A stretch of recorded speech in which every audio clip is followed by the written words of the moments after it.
अस्सलाम वालेकुम नाजरीन, मैं हूं आपका मेज़बान मुमताज़ जमाली। आज कमसन बच्ची के मुबैना अगवा केस में जो कल दो अहम डेवलपमेंट सामने आई थी, एक तो चालान की मंजूरी और दूसरा एमएलओ की दरख्वास्त मंजूर करना। दोनों के तहरीरी हुक्मनामे जो फ़ैसले हैं वो मंज़र आम पर आ चुके हैं और तहरीरी फ़ैसले में जो हुक्म आया था अदालत की जानिब से उसमें अहम बातें सामने आई हैं। सबसे पहले कि ये नूर बीबी समेत 6 मुल्ज़मान जो कदम गिरफ़्तार थे, अदालत ने उनके नाकाबिले ज़मानत गिरफ़्तारी वारंट जारी कर दिए हैं और साथ ही साथ अदालत ने तफ्तीशी अफसर को मुतासरा बच्ची को पुलिस सर्जन के रूबरू पेश होकर जो है मेडिको लीगल कराने का भी हुक्म दिया है और साथ से अदालत ने यह भी हुक्म दिया है कि उस दौरान सिक्योरिटी के सख्त इंतजाम किए जाएँ। दोनों तहरीरी हुक्मनामे में अदालत ने मज़ीद क्या डायरेक्शन दी हैं, मज़ीद क्या तफसीलात हैं, मेरे साथ सीनियर कोर्ट रिपोर्टर अमीन अनवर मौजूद हैं। अमीन, सबसे पहले तो जो मेडिको लीगल ओपिनियन का जो दरख्वास्त इन्होंने दायर की थी मुद्दई मुकदमा ने, इस पर अदालत ने क्या हुक्म दिया है? बिल्कुल, अदालत ने जो कंप्लेनेंट साइड की तरफ से मुतासरा जो विक्टिम है उनका एमएलओ कराने की जो एप्लीकेशन दी थी मेडिको लीगल कराने की, वो एप्लीकेशन जो है वो अलाउ की है और अदालत ने कहा है कि इस तरह के केसेस में जो है वो मेडिकल लीगल होना ज़रूरी है। उसके साथ अदालत ने अपने जो ओपिनियन में कुछ साइटेशंस भी का हवाला दिया है। सुप्रीम कोर्ट के जो फ़ैसले हैं इस हवाले से उनका भी हवाला दिया गया है और उसके साथ साथ अदालत ने ये दरख्वास्त मंजूर की है। कहा है इन्वेस्टिगेशन ऑफिसर जो है डीएसपी सईद रिंद, उन्हें ये हिदायत जारी की गई है कि मुतासरा बच्ची को जो है वो पुलिस सर्जन के सामने पेश किया जाए ताकि उनका मेडिकल लीगल जो है वो कराया जा सके और इस मौके पे जो है वो सिक्योरिटी के इंतज़ाम करने की भी हिदायत की गई है। ताहम इस ऑर्डर में जो है जो ऑपरेटिव पार्ट हमने पढ़ा है उसमें ऐसी कोई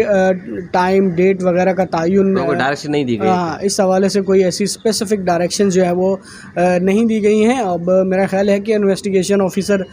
शायद कोर्ट से हिदायत लें या वो अपनी मर्ज़ी से भी जो है इस मामले में कोई स्टेप ले सकते हैं कि विक्टिम को कब सामने पेश करना है, क्योंकि मजिस्ट्रेट साहब का भी ऑर्डर था कि कॉम्पिटेंट कोर्ट की इजाज़त के बगैर जो विक्टिम है उन्हें किसी और जगह मुंतकिल या किसी से मिलने की इजाज़त नहीं होगी। ताहम कॉम्पिटेंट कोर्ट एडीजे 7 जो है वो आज उन्होंने ऑर्डर किया है कि विक्टिम को एमएलओ के लिए जो पुलिस सर्जन के सामने पेश किया जाए। अब ये इन्वेस्टिगेशन ऑफिसर कब पेश करते हैं और उनका एमएलओ कराया जाता है, ताहम अदालत का यही कहना है कि इस तरह के केसेस में एमएलओ कराना ज़रूरी होता है और अदालत ने इसीलिए ये दरख्वास्त मंजूर की है। जी अमीन, जैसे कि अदालत ने भी हुक्म दिया है कि ऐसे केसेस में, ज़्यादती के केसेस में, यानी कि जो केस चल रहा है कमसन बच्ची के मुबैना अगवा का, ज़रूरी है, लेकिन चालान की मंजूरी से मुतल्लिक़ भी अदालत ने तहरीरी हुक्मनामा जारी किया है। उस पर क्या डिटेल्स हैं आपके पास? देखें, अदालत ने तहरीरी हुक्मनामा जारी किया है इन्वेस्टिगेशन ऑफिसर की जानिब से। जो 173 जिसे चालान भी कहा जाता है, चार्जशीट पर जो है वो तहरीरी हुक्मनामा जारी किया है। अदालत ने तमाम चीज़ें जो हैं वो डिटेल में डिस्कस की हैं। जो सेक्शंस जो वो ऐड किए गए थे 363, 364A, इसके अलावा जो दीगर सेक्शंस हैं चाइल्ड रिस्ट्रेन मैरिज और PTIP जो ह्यूमन ट्रैफिकिंग से रिलेटेड हैं, ये तमाम चीज़ें जो है वो डिटेल से डिस्कस करने के बाद अदालत ने कॉग्निजेंस लिए हैं और इसके साथ साथ जो इसमें 6 एब्सकॉन्डर थे उनके NBW नाकाबिले नॉन बेलेबल वारंट गिरफ़्तारी जिसको कहते हैं वो जारी किए गए हैं और इसके साथ साथ जो सिफारिश की गई थी इसमें अदालत ने बताया कि 2 मुल्ज़मान निकाह ख्वां और गवाह गुलाम असगर गिरफ़्तार हैं, जबकि 2 मुल्ज़मान उस वक्त प्री अरेस्ट बेल पे थे। 29 अगस्त को अदालत ने ये तहरीरी हुक्मनामा 29 अगस्त का जो है वो आज जारी किया गया। आज 31 अगस्त है। उसके बाद कल एक रिसेंट डेवलपमेंट हुई थी जिसमें 2 जो मरकज़ी मुल्ज़मान हैं ज़हीर और शब्बीर, उनकी जो इंटरम बेल थी वो रिकॉल की गई और उसके बाद उन्हें आपको पता है कि गिरफ़्तार किया गया और जेल मुंतकिल किया गया है।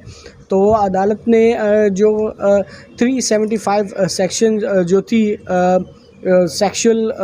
रिलेशन से मुतालिक, उस पर कॉग्निजेंस नहीं लिए थे। अब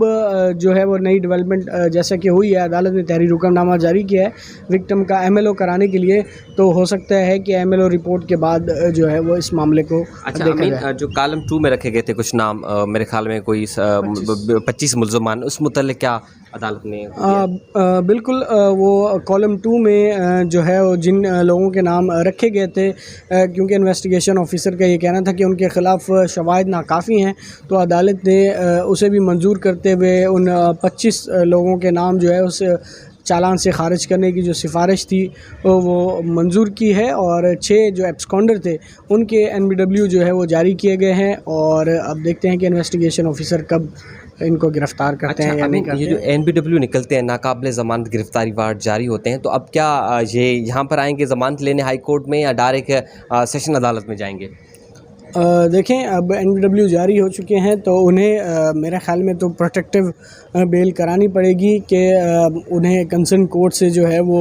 रुजू करना है और उन्हें हिफाजती ज़मानत दी जाए ताकि उन्हें कोई गिरफ़्तार ना कर सके। तो उसके बाद वो कंसर्न कोर्ट में जो है वो सरेंडर करेंगे, क्योंकि इस तरह के केसेस में हमने देखा है कि जब भी प्रोटेक्टिव बेल होती है वो मखसूस टाइम के लिए होती है, हफ़्ता 10 दिन के लिए। तो उसके साथ साथ अदालत जो पटिशनर होता है उससे ये डायरेक्शन देती है कि विदिन जो टाइम पीरियड होता है उसमें वो जाके अपनी कंसर्न कोर्ट से जो है वो रुजू करें। तो यही होता है, तरीक़ाकार यही है कि प्रोटेक्टिव बेल होने के बाद कंसर्न कोर्ट में जो है वो दरख्वास्त गुज़ार को जाना होता है, वहाँ पर जाके अपनी जो बेल है वो फ़ाइल करेंगे, और जो कंसर्न कोर्ट है वो इस हवाले से कोई अहकामात जारी करेगी, वो प्री अरेस्ट बेल देती है या नहीं देती है, अमूमन हो जाती है। उसके बाद कंफर्मेशन पे जो है आर्गूमेंट्स होते हैं। आपको ने देखा होगा कि जो ज़हीर और शब्बीर ने भी प्री अरेस्ट बेल कराई थी, उसकी कंफर्मेशन पे आर्गूमेंट्स हुए और उसके बाद वो प्री अरेस्ट बेल जो है वो रिकॉल की गई। तो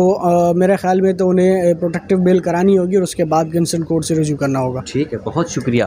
अमीन अनवर, इन्होंने बड़े तफसील से तमाम चीज़ों को वाज़ेह किया, बयान किया कि चालान की मंजूरी से मुतल्लिक जो तहरीरी हुक्मनामा अदालत ने जारी किया है उस पर नाकाबिल ज़मानत गिरफ्तारी वारंट जारी किए गए हैं 6 मुल्ज़िमान के, और साथ ही साथ MLO कराने से मुतल्लिक जो तहरीरी हुक्मनामा जारी किया है उस मुतल्लिक भी आपको आगाह किया है। अभी हमारे पास कुछ इत्तला हैं कि जो मुल्ज़िम है उनकी जानिब से MLO का जो ऑर्डर है, सेशन अदालत का जो ऑर्डर है वो चैलेंज करने के लिए उन्होंने अदालत से रुजू किया है, लेकिन अभी इस बात की तस्दीक हो न सकी है, और जैसी कोई तस्दीक होगी तो हम आपको उस मुतल्लिक भी अपडेट देंगे।